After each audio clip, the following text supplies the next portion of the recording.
Hey gang, welcome back to the Black Pill, the channel you probably shouldn't be watching because it's depressing.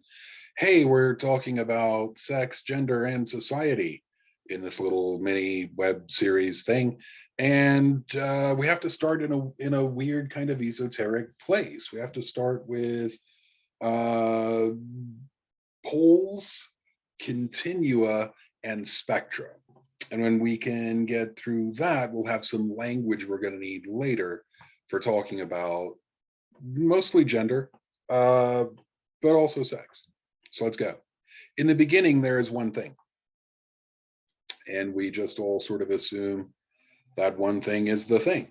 Uh, there is man. In the beginning, there is man. Um, that's all there is. Everything that is different from man, the more degrees of different you are from man, the less you're human. And therefore, out in that sort of part of biblical creation where you're just food or a tool or something like that. Yeah, so the Declaration of Independence says all men are created equal. For decades, what we'd hear is man is an inclusive term. When the founders said man, they meant everybody. Man means men and women. It means humankind. But that is obviously not the case. It's obviously not the case because Black folk weren't allowed to vote legally until the end of the Civil War, the Emancipation Proclamation. And after that, were prevented from voting by extra legal means. And women weren't allowed to vote until 1920. It's very clear that the founders did not mean men and women are created equal. They meant this in-group. Anglo English speaking landowning people are created equal, and everyone else is a tool. There it is. But then there are two things. And you go from having one thing, and that's all that's possible, to having two things. And your thing's over there and my thing's over here. There is man and there is woman. All right. And then you're either male or you are female. That's all there is to it. But then you would start to see that it's possible to occupy space between. And then let's get off of the male female thing for a second. We'll come back to it when we talk sex. I'll break that down into more component parts. So we go from one thing to two things, right? From one pole. I mean, the presence of a pole implies the position of another, but in the beginning, things are unipolar, and then they become bipolar. All right. So let's switch to politics. Where is my line thickener? Here. So we go to politics. Ooh.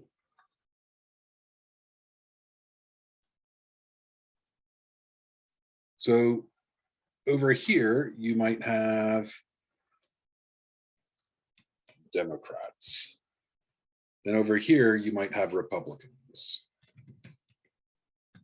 The parties would very much like you to believe that you are either a Democrat or you are a Republican. And if you're on the blue side, then the red team is evil. And if you're on the red side, the blue team is evil. But these days, like a third of registered voters are neither Democrats nor Republicans. Okay. You can be one thing in between Democrats and Republicans. Oh man, an independent would probably have a hard time saying they were between those. Who actually runs as an independent though? No, you might have Green Party and you might have Libertarian. Sort of ways of being between those two. Not any specific particular placement here is intended, but you could have Green and Libertarian between those two. So now there are 4 ways that you can really vote in an election with party affiliations, and we're not even trying that hard. But the names of the parties have little to do with what they stand for anymore. You know, those parties were named on principles that are a couple hundred years old, and the parties have realigned more and more as the centuries have passed. So that doesn't make sense. And here's a time when we might throw out our classification system because it's not serving us anymore, so that we can understand the phenomenon better. In this case, the phenomenon's American politics. So over here, I might have conservative. And the stuff I'm going to say about conservatives really conforms to the sort of global studies of politics. Okay, and conservatives are the opposite of progressives.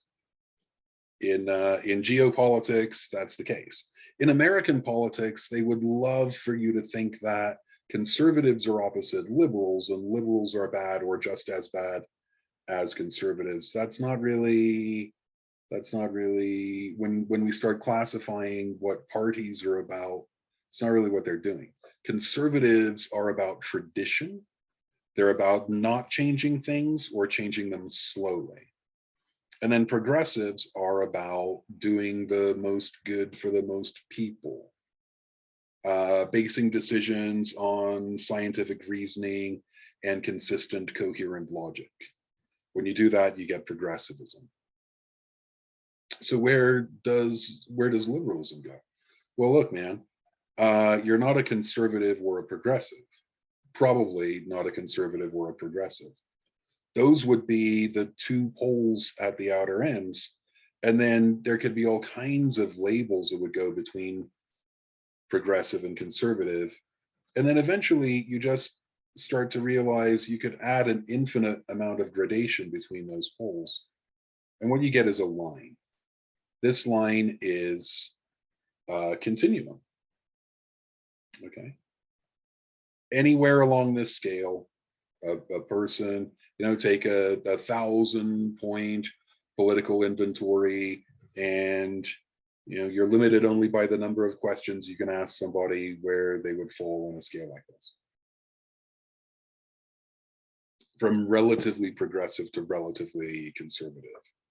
Maybe your first college course was about how to be a college student. Or maybe in high school or something, someone made you take the Myers-Briggs typology, the MBTI. And maybe you come up as 51% introverted. And then all of the readouts that you're going to look at are about introversion. But you're only 1% more intro than extroverted, right? There are not only 2 buckets that you could occupy. And then on a test like the MBTI, you might be able to get to a 100-point scale. The readout is still going to be you're either this or this. I'm like an INTP or something. I'm not like a 55I 67N, right? It doesn't go like that. None of the feedback you get is like that, has any shading in it, but it could have that shading in it. So this is a continuum from 0 to 100. The more modern personality typographies will have these sorts of scales, like the Big 5 or the ocean scale, right? Openness, conscientiousness, extroversion, agreeableness, neuroticism. Those will explicitly be 100-point scales, which might as well just be continua, straight line. We don't stop there though, because where did the liberals go? Where are the liberals on a chart like this? One way we can handle it. This isn't perfect. Maybe you've seen it before. It's not perfect, but it's an interesting start. We're going to throw another continuum on here, right? And that, I'm trying to make the line straight. I should stop bothering to just be happy with a wiggly line. If you want perfect charts and graphs, you're on the wrong. We're using Microsoft Paint for pork's sake. Liberal freedom. At this end of the scale, you'd have people interested in freedom.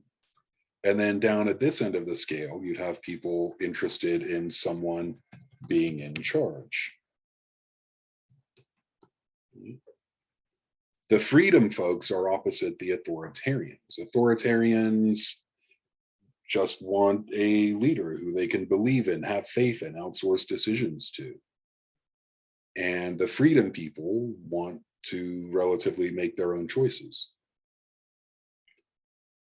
And again, you could be at any point along this line. You could be maximum on freedom. You could be maximum on authoritarian. When you cross the streams like this, now you go from having a bipolar, right, one-dimensional rating to this two-dimensional field, and somebody could find themselves at any point on this field. So a conservative who's actually, as a matter of fact, really even into freedom and not just fronting using scare words, well, they would be a libertarian. They're into the traditional freedoms. They don't want things to change. They want the freedoms that are outlined in the Constitution and no other freedoms, at least ostensibly, at least when they're making their arguments, and those can be good arguments. And then over on this end, in this corner, you're maximizing progressiveness and freedom. Ideally, this is where we would find the liberals. American liberals? Not necessarily. Not necessarily. But in idealized terms, we need words to describe things, and the liberals would be up here. We are maximizing the most freedom for the most people on rational bases without an eye to tradition. Tradition can get you in trouble. Tradition can stymie you. If you believe in men and women have a traditional role that they consider as free as the male role, when we start talking about gender and third and fourth genders or agenders, the roles that go with those sex are no longer traditional, but there's not a rational reason. You can rationalize it or attempt to, but there's not a rational reason to maintain tradition over freedom. So in practice, American libertarians, oh yeah, there's a ton of ways to be libertarian, absolutely. Just look at the Wikipedia page, it'll blow your mind probably. The people talking about themselves in modernity as libertarians are often just embarrassed Republicans.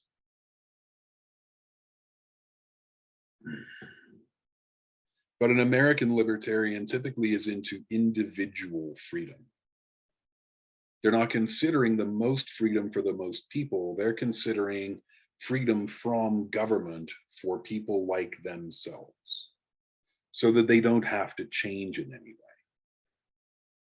The most freedom for the most people versus individual freedom, in good faith, sometimes those will conflict. Like if somebody doesn't want to make cakes for same-sex weddings, because they are a Christian and it violates their Christian convictions. Well, now you have the individual's freedom. Are they an a-hole? Yeah, almost certainly. Almost certainly that's the case. They are bigots, but in America, you have the right to your bigotry. It's called the dignity of risk. You have the right to be wrong about things, to make mistakes, to hate other people, so long as your hate doesn't hurt, as long as it's not enacted into the, oh yeah, much more philosophy to be had there, for sure. But over on this side, you might have someone who thinks as though being compelled to bake a cake for a gay wedding would be forced speech and violate their First Amendment rights. And over here, you'd have all the people who want to get married and just have cakes and not have that be an additional drama on what is, or I hear, a difficult planning process. Okay, those things in good faith can come into conflict. All right, where it gets weirder is down on the bottom half of the thing here. Oh yeah, lots of space. It's not at the extremes. Absolutely, there is. Don't fall for the trap, though, of believing that this area is the good area to be in. The center. Well, the center is just where people agree. All right. People can agree about stuff and be wrong about that stuff. Let's push on here. If you're a conservative authoritarian, you're into tradition and into enforcing that tradition. That is, I believe in Christmas, and therefore you will say Merry Christmas to me, and we're going to enforce that. And when I say Happy Holidays, the conservative authoritarian says no, Merry Christmas. That's fascism. Oops.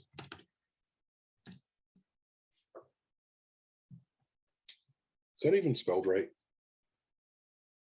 So embarrassing that all this, I've written the word fascism like 40,000 times in the last year for reasons I'm sure you can sympathize. And now I'm not even sure that's the correct spelling.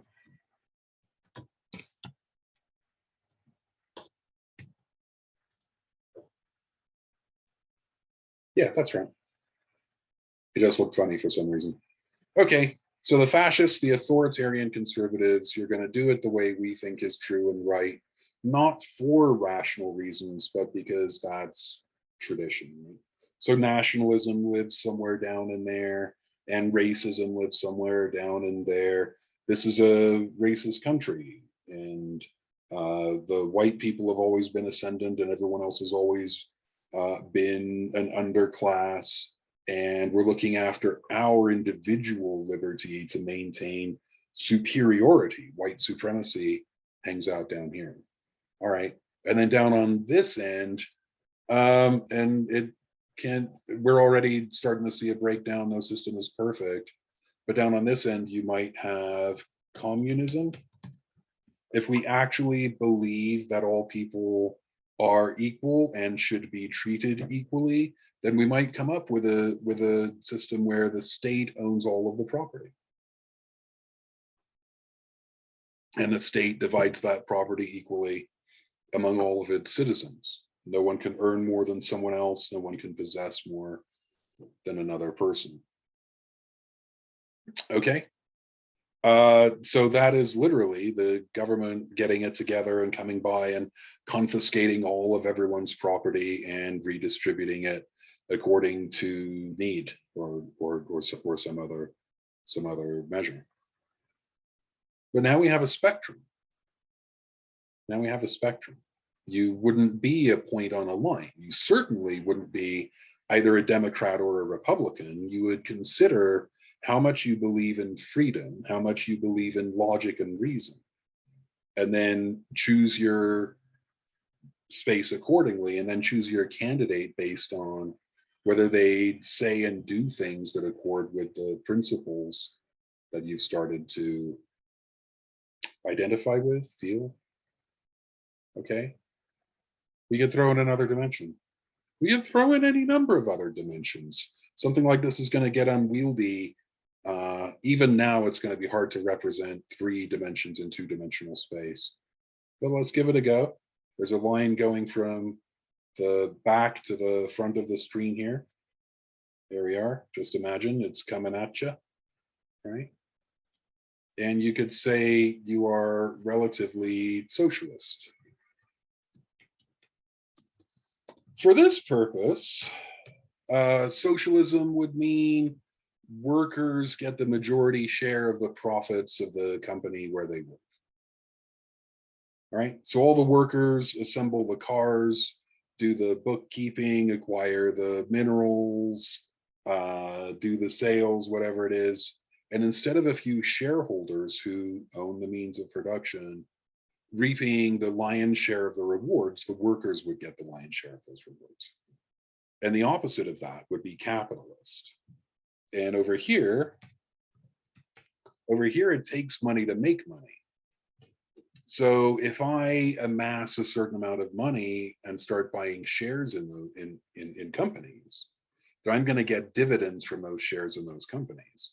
If I'm very rich, then I can directly buy the means of production. I can invest, put money into a business that makes and sells things.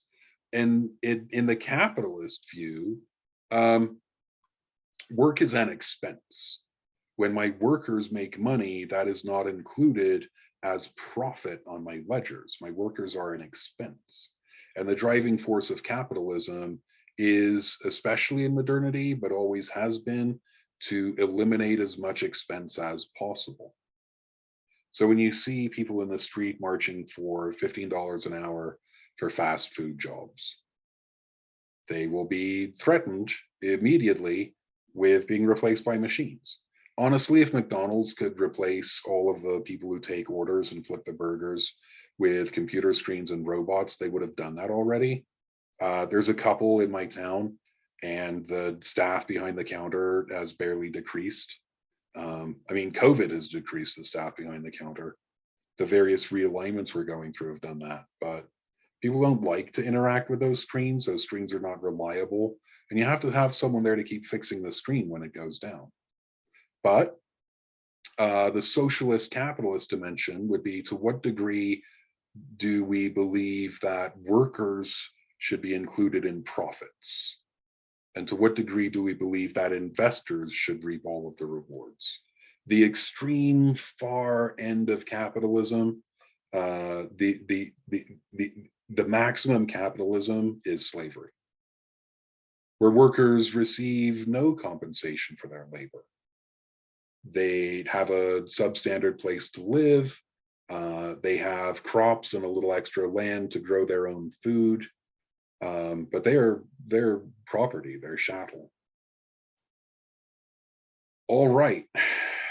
So now one could find a position in three-dimensional space. It's not a coincidence that I put socialist out here with the kind of, from this point of view, with the liberals. Actually, you know, the line could just as easily have gone the other way and still been that three-dimensional projection. But I like it there. Socialism is more aligned with liberalism than it is with fascism. A socialist fascist would basically be an oxymoron. Because the real socialist, the sincere socialist, works for the good of the people, not for the good of their self. And fascists ultimately only care about power. All right. Yeah, there it is. This particular diagram, it needs some work. It withstands a certain amount of scrutiny, but it falls apart if you stare at it too long. And if you want to throw any other dimensions in there, that's not an easy lift. So sometimes you might get rings and arcs.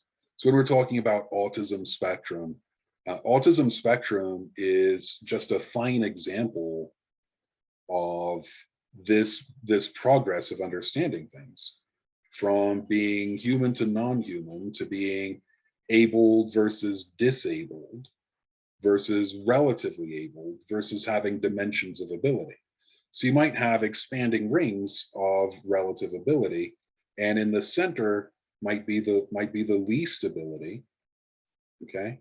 And then in the middle, in the next ring, we might need a lot of help, right? No ability, able with a lot of help, able with some help, able with minimal help. or no disability at all. And then you would start carving this up into arcs. And like in this arc, you might have something like motor skills. It is atypical of autistic people that our frontal lobes don't seem super well connected to our cerebellums, and we might be clumsy. I at least am clumsy, and it is atypical, but people's experiences definitely will vary.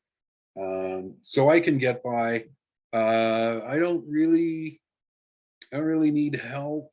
I wouldn't dip down much past the top of the yellow. There's also a bunch of stuff I won't do because I'm too clumsy for it, you know.